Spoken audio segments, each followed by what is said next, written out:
Meditation is something more people are including in their daily routines, and we're actually learning now that the benefits go far beyond just keeping us calm. Which we need that too. Yeah. You meditate every day. I do. There is a new study revealing that there are positive physical changes caused by the practice. Here to talk more about it, we welcome our 9 News medical expert, Dr. Payal Kohli. Thank you for joining us this morning. Good morning, guys. Did you meditate this morning? I did yet. not. So I do it right after this shift because we get up at 2:30. Yeah. If I meditate, I'm going to fall back asleep. That's We'll true. fall together. But I'll do it after this, I promise. Yes, yes. So this was such an interesting study. It found that meditation actually changes our brain. Yeah, it's really fascinating. So, we know that there's psychological benefits, there's cognitive benefits. We feel better when we meditate. We sleep better, we're in better moods. But this actually shows that it can change your brain within a matter of weeks. Wow. So they took about 16 volunteers and they did MRIs on their brains before, MRIs on their brains after, and they looked to see whether or not their brain size changed and compared them with controls who didn't meditate. Wow. And interestingly, the gray matter, which is the computing part of our brain, actually thickened just within a matter of weeks in the people that meditated compared to the ones that didn't. Now, it took about 27 minutes a day on average of doing something mindful. Okay. Not all of it was meditation, some of it was group activities, but that's really remarkable in my opinion. Really So, cool. okay, elaborate a little bit more on the gray matter, Yes. that part of our brain. Why should that matter to us? Yeah, well, that's the part of the brain that actually does all the work. So the white matter is the connections between the brains, and the gray matter is like the computing power of the brain. So if you look at the parts of the brain that changed, that was really interesting too. The hippocampus, that's involved in memory and emotional regulation. The connections between different part of the brains got a little bit stronger.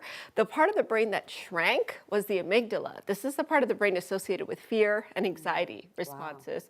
And what was really interesting was that the plasticity, the ability of the brain to adapt itself, also changed. And again, I want to emphasize, all within a matter of weeks. Wow. Because sometimes it takes years for us to see changes happen in brain, but just doing this kind of a simple activity every day can make such an impact. That's enough to make me jump on board 100%. for sure. And I think that it should get a lot more people on board too. I was talking to my therapist about this, and I said to her, I feel like my focus is better. I feel like, so I have diagnosed ADHD, and I feel like even symptoms of that have improved. And she said it was in large part because of meditation. Wow. Well, so the prefrontal cortex, which is involved in higher level functions, our cognitive, our thinking, our planning, our focus, that also got a little bit bigger. So she's absolutely right that you're actually changing your brain in a positive way that allows you to not just, think better, be smarter, have better memories, but also regulate your emotions a lot better. Really cool. If we're not sure where to start, we've never meditated. Where is a easy, safe space to start, Dr. Kohli? So I would say same time every day is usually the best thing. First thing in the morning or last thing at night. What I like to do sometimes if you're really busy and you don't have time to carve out for meditation is work it into your regular day.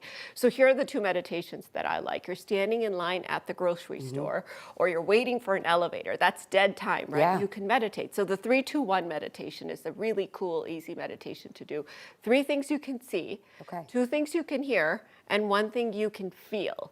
And so you can feel your toes inside your shoes, you can feel your phone holding in your hand or whatever. So that's a really easy one. It kind of takes you out of your brain and puts you into your senses for a minute. And the second one that I like is called box breathing. So 4, 4, 4. So inhale for 4, hold for 4, and then exhale for 4. This is, again, really easy to do on the go. You're waiting at a traffic light, you could do box breathing or what have you. So that's a great thing to do. And as a cardiologist, I'm actually also seeing meditation affecting blood pressure, which I've actually prescribed to That's patients. amazing. Yeah. That's great goodness. news. Dr. Kohli, fascinating. I hope more people want to get on board with this. Let us know if you're going to try this at home. We have a little competition going with the 3 p.m. Mornings are kicking their butts. I'll just say that much. You can find all of Dr. Kohli's appearances at 9news.com/Dr. Kohli. We'll be right back.